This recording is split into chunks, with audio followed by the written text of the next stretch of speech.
अहिल्यानगर जिल्ह्यातील कोपरगाव तालुक्यातील बस स्थानक परिसरात रस्त्यांवरील वाढत्या खड्ड्यांमुळे नागरिक त्रस्त झाले आहेत। याच पार्श्वभूमीवर गुरुवार दिनांक 7 ऑगस्ट 2025 रोजी मनसे आणि उभाटा सेनेच्या वतीने प्रशासनाच्या निष्क्रियतेविरोधात एक अनोखं आंदोलन करण्यात आलं। या आंदोलनात कार्यकर्त्यांनी हातात केळे घेऊन प्रशासनाला प्रतिकात्मक इशारा दिला। आंदोलनाचं नेतृत्व उभाटा सेनेचे भरत मोरे आणि महाराष्ट्र नवनिर्माण सेनेचे अनिल गायकवाड यांनी केलं। त्यांनी स्पष्ट शब्दात प्रशासनाला इशारा दिला की 2 दिवसाच्या आत खड्डे बुजवले नाहीत तर मोठ्या प्रमाणात तीव्र आंदोलन छेडलं जाईल। पावसाळ्याच्या पार्श्वभूमीवर रस्त्यांवर खड्ड्यांची संख्या प्रचंड वाढली असून त्यामुळे नागरिकांना प्रवास करताना जीव मुठीत धरावा लागतो आहे। अपघातांची शक्यता वाढलेली असूनही प्रशासन डोळेझाक करत असल्याचा आरोप आंदोलनकर्त्यांनी केला। गेल्या 4-5 वर्षापूर्वी या बस स्टँडचं काम झाल्यानंतर त्याच्या 3-4 महिन्यानंतर हा रस्ता इतका फुटला, त्याचे गज आहे ना अक्षरशः वर आलेले। या डेपो मॅनेजरला पण आम्ही भरत भाऊनी त्याला फोन लावला, त्यांनी फोन नाही उचलला। मग हे सरकार काय फक्त केळं दाखवतं का? नुसते घ्या केळं द्या केळंच आहे का? या डेपो मॅनेजरला फोन लावला, डेपो मॅनेजरने यायला पाहिजे। इथं हे खड्डे पहा किती मोठे। अहो अक्षरशः बाहेरचे लोक जर आले ना इथून तिथून चांगले येतात, इथं मध्ये जर घुसलं ना घेण्याची इतके शिव्या देतात लोक। या कोपरगावला इतकी बेकार परिस्थिती आणलेली आणि या डेपो मॅनेजरने लक्ष दिलं पाहिजे। डेपो मॅनेजरला आम्ही 50 वेळा सांगू राहिलो का तुम्ही काहीतरी करा।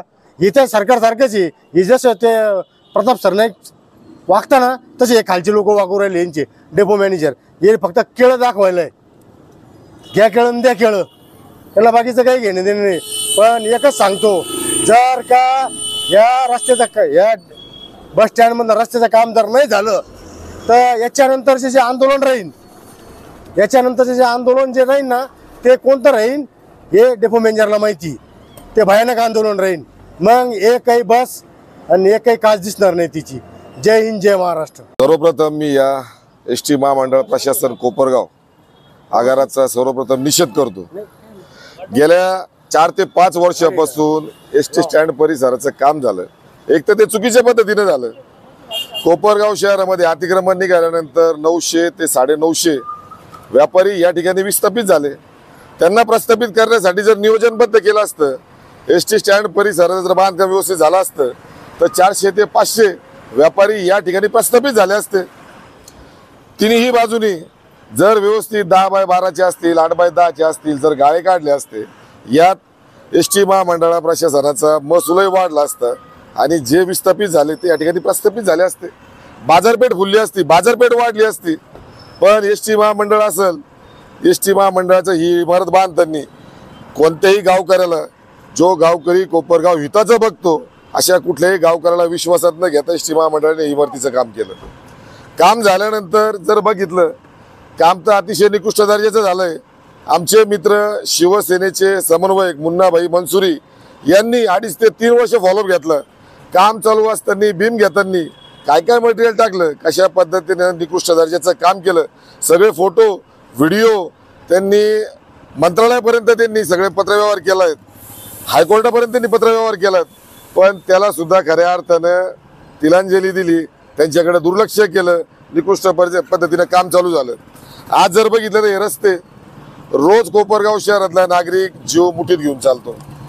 या रस्त्याने फिरणारा नागरिक असेल, प्रवास करणारा प्रवासी असेल किंवा आमचे एसटी कर्मचारी असतील, ते सुद्धा जीव धोक्यात घालतात। अशा पद्धतीने गजवरती आलाय का एसटी मंडळ या प्रशासनातील जे अधिकारी असतील ते दुर्लक्ष करतायत।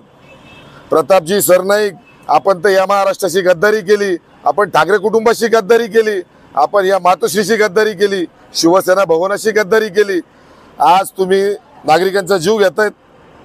नागरिकांनी आंदोलन केलं का घ्या केळं। आज हा गजवरती आला। मनसेचे पदाधिकारी आणि मी शिवसेनेचे आम्ही या ठिकाणी आंदोलन करतोय। आम्ही इथल्या अधिकाऱ्याला फोन केला, त्यांनी फोन नाही उचलला, घ्या केळं। अशा पद्धतीने फक्त आमच्या हातात केळं भेटतंय। आंदोलनाचा काही इफेक्ट या अधिकाऱ्यांवर होत नाही।